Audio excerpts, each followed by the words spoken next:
Kwa majina anaitwa Theophil Miinga, ni mkurugenzi wa taasisi ya Lebau's Kids hapa Iringa.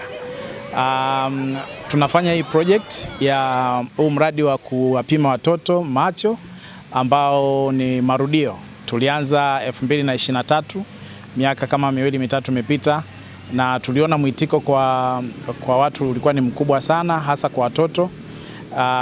Na kutokana na hilo tulifanya sisi Lebau's Kids Foundation Tanzania pamoja na kushirikiana na Lebau's Kids Association Ufaransa, lakini pia tumeshirikiana na Chris Foundation ambao hawa wako Ulaya na Ufaransa huko kwao.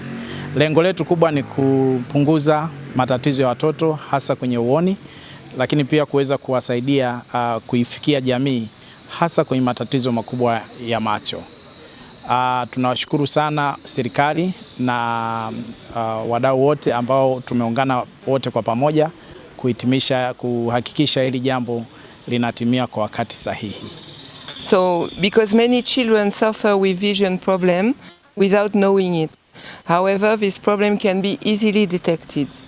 So, a child should have their eyes examined if they hold books very close, follow words with a finger while reading, often complain of headaches, rub their eyes frequently, or have difficulties reading, writing, or concentrating at school.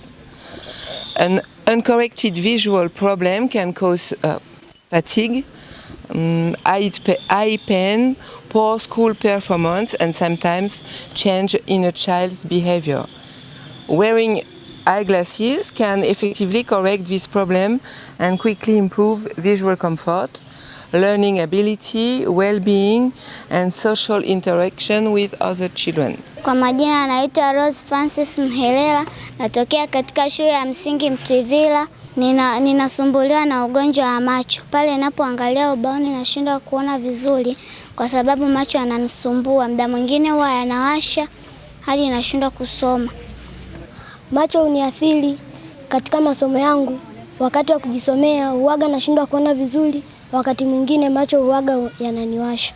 Na huaga naomba hata jirani yangu ambaye ameshaandika, namuomba anisaidie niweze kuandika kiurahisi. Naamini katika matibabu yangu hapa naweza nikapanda nikaa nafasi za juu katika masomo yangu.